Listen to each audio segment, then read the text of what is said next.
another one that I thought of. So it's one that I'm just exploring myself right now. Do you guys remember Jewel from the 90s, the singer-songwriter Jewel? She's getting into this game, which is super cool.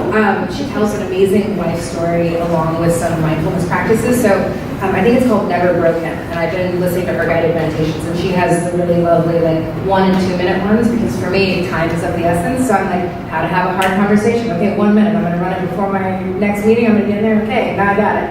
So those quick, small bites are good. So yeah, shout out to Jewel.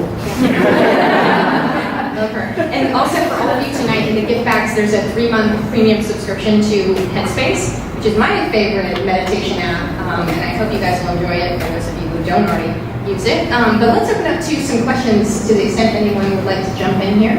I can also cold call. Steve? Oh, there's a question. It's kind of a two-pronged question about getting into the mindfulness for people who wouldn't gravitate that way, and this idea of I don't have time, I can go to the gym, or I can do this, but I don't have time for mindfulness itself. So in the workplace then, how would you potentially use physicality to get into that mindfulness place? So when you might not scare people off as much with words like meditation and such. And then if you do go that route, what are your thoughts on visibility, as such as you mentioned, sometimes having someone come into yoga classes.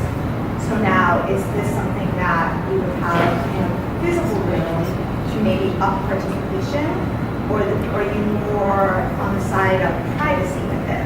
Because you're dealing with that, one, you want the social aspect, so more people feel comfortable doing it, like they're not the only one, and they're also thinking from management down, but also not invading people's privacy with that.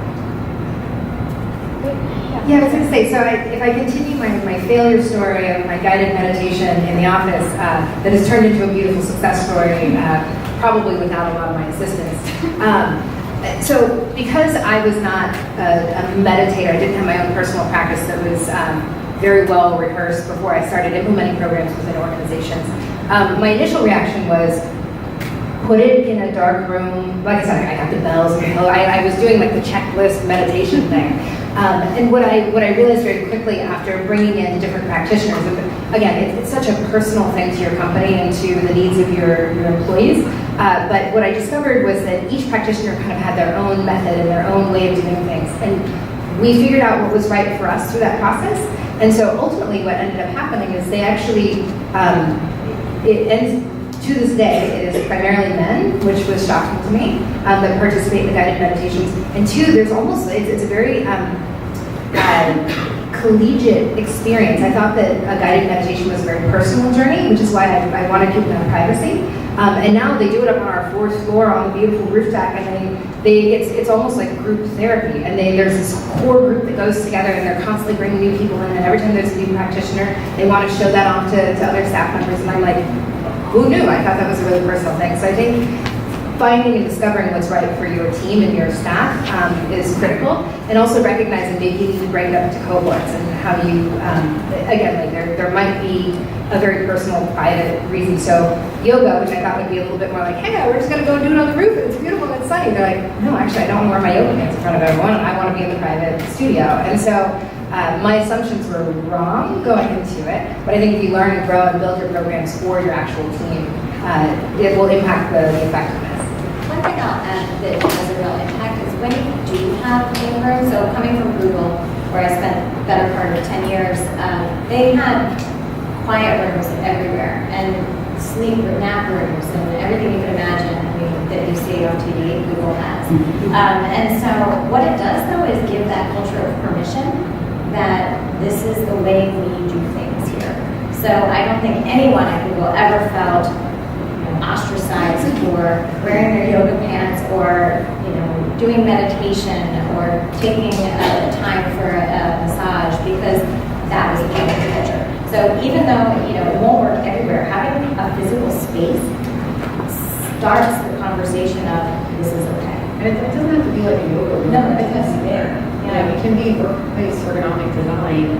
Your work plan where you have a living room area where people can actually idea of completion, right? Because if you don't have that, you're not, so it doesn't have to be called meditation or mindfulness, but even just small things in how you design your workplace, it can make a difference in terms of getting people like up and moving and having these conversations.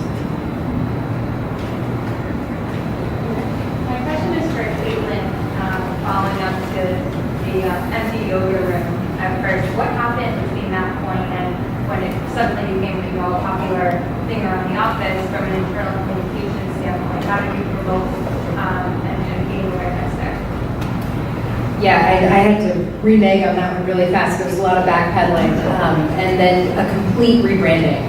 So I'm lucky enough to have one of my colleagues here tonight, Courtney Green, who managed our wellness programs, manages currently, but she really helped bring it back on track. So it started with, okay, hey, we tried, didn't get great response, why? So she went in and she actually talked to the team members. So actually having surveys around like what's working and what's not. We were able to establish like, oh, it wasn't the fact that we offered it, but you just didn't like it. It was that you didn't like the time of day, or you didn't like the location, or you didn't maybe like that teacher. And so going in and really being able to, again, tailor and customize to your group. And then doing like a full-on internal marketing PR blitz around, this is why we're doing it, this is the cost, this is the value, this is the real added benefit. You talk about the health benefits and what stress does to your body. Really going in, people are much more thirsty for information than I think we give them credit for. And I think in the past, a lot of people in cultural organizations were simply providing a service where it was like, okay, we're just gonna check the boxes and these are our benefits offerings, period. You can opt in or opt out.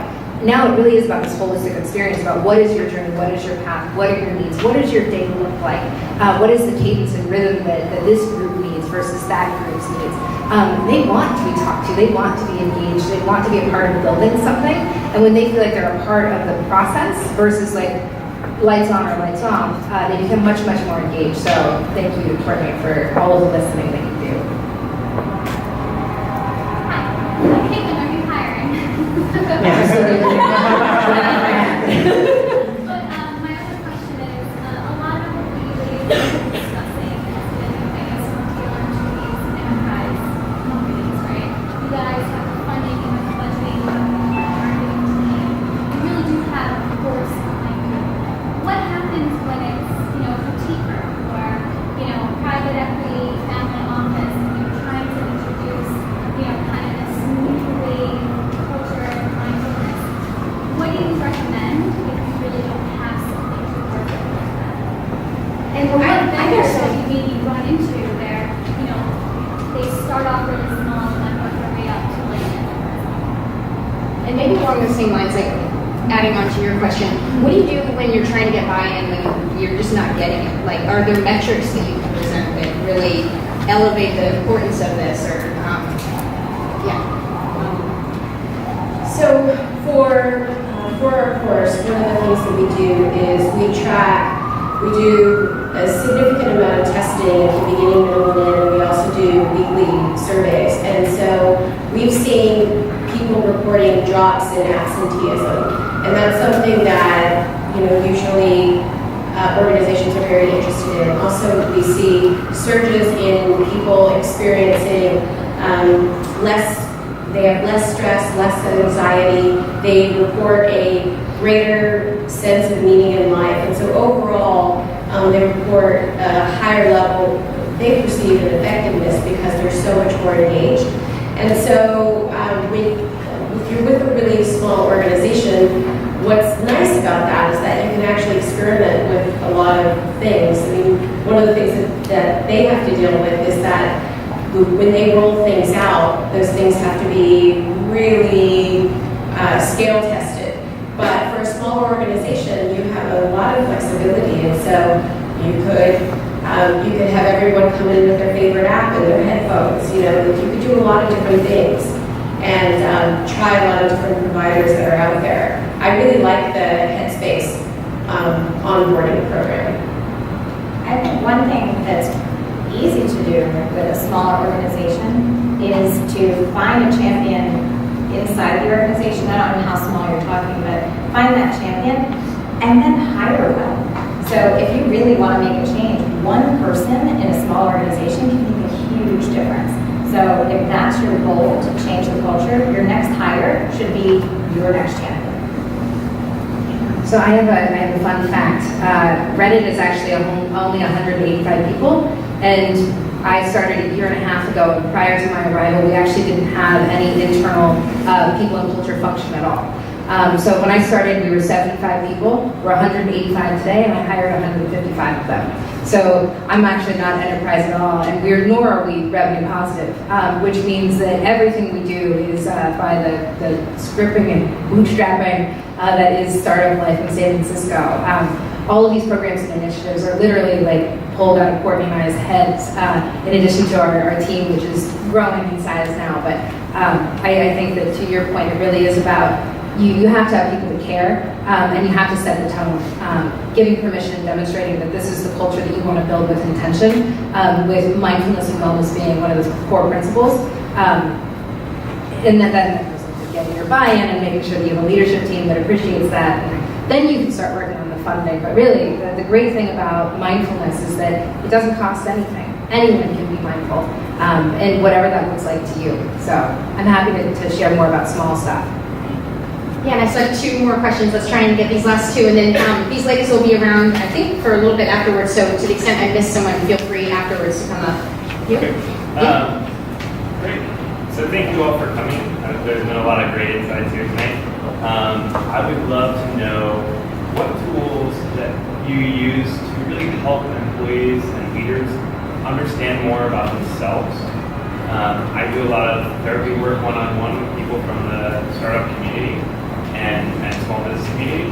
And a lot of times there are just triggers that are baked into them based on their upbringing that get triggered by the environments that they're in, regardless of whether it's a good or a bad thing, that environment. So I'd love to know, do you use Enneagrams? Do you use these different tools to kind of help people understand each other and communicate more effectively? I'll say, at Google, we had a lot of resources to help us do that.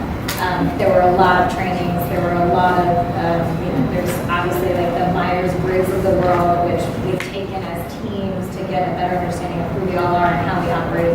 There's a colors exercise that we've done to show where you lean, whether it's analytical or, if you're red and fiery or if you're more emotional. So I can't remember, I don't know which one in particular would be the best to recommend, but we did a lot of them at Google, but we also had the resources to source them all and give them out to the teams that we work with in a much larger way. On a smaller team, I think it's really hard, and Bradford Global's a startup, so we're only 35 people now, so it's not like we're bringing in all of these things either. Granted, we have the benefit that most of the people on our staff are passionate about the mission, so we're already pretty mindful in our own way. So it's a tough, it's a tough answer, but I think the best thing for a small company is more about being open and honest and letting everybody be their whole self at work. And when you can do that, and you can have that trust established that we all look different and this is who I am, it's not a deal with it, it's a love it. It's that you can understand each other a little better. So it goes back to that seek to understand everybody. And there was one more there.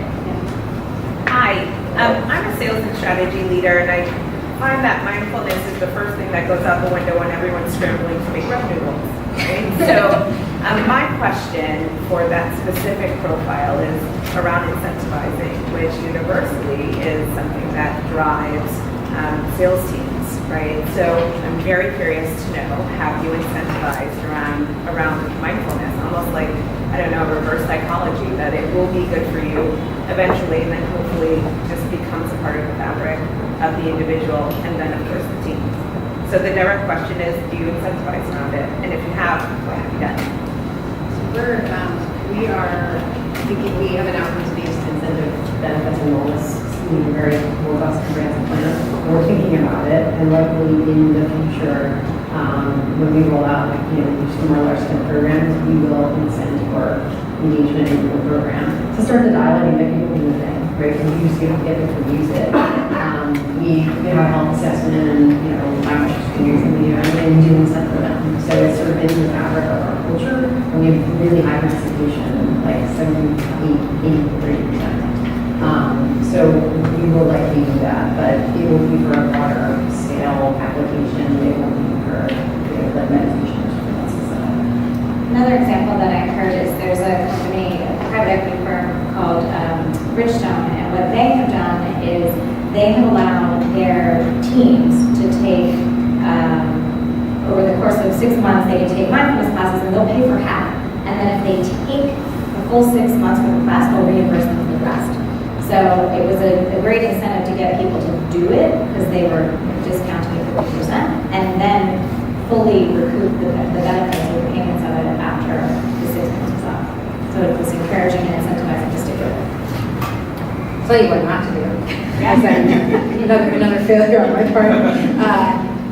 Do not incentivize for the number of minutes listened to meditation or mindfulness. People learn how to game that system real fast with very little result. It's so funny. I actually spent the afternoon with my New York team, which is primarily sales and primarily women, and we actually opened this dialogue today about what does it take? How can we better serve you? How can we set you up to make sure that you are happy, healthy, and thriving? Not just in a remote office, but also in a very heavily sales operated world. And what we determined was that it actually wasn't an individual incentivization that we were looking for, incentivize the manager. What they wanted is they wanted permission. So we incentivized the manager to enable their team to, and it wasn't just about a mindful practice per se, but it was also, like, for example, at Reddit we have unlimited vacation. Well, a lot of companies use that as an excuse to not actually have to pay for your paid time off.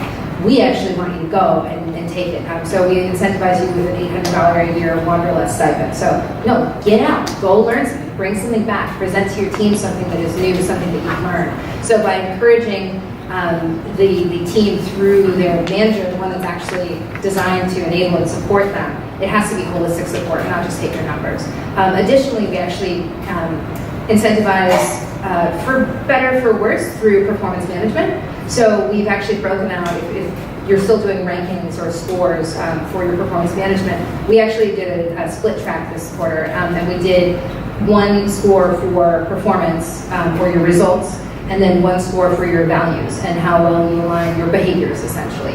And that is where all of those mindful practices fell into place. So it's they call you the beautiful asshole, where you come in, you're hitting all your numbers, you're making stuff happen, you're really good for the business, but you're a total a-hole to work with. Like, you're not living the values, you aren't being mindful in any of your practices, and your engagement with your clients and your engagement with your colleagues, you're going to be dinged for that, and it's actually going to have an impact on your compensation adjustments. So by building it into like what you reward and what you value holistically, people are going to be much, much more, I mean, we saw a big shift in what people thought success looked like within our company. So think about it through performance management and other tools. Thank you. And thank you guys so much for coming tonight, for participating, and for the great questions. And to our panelists, thank you so much. I think this was amazing.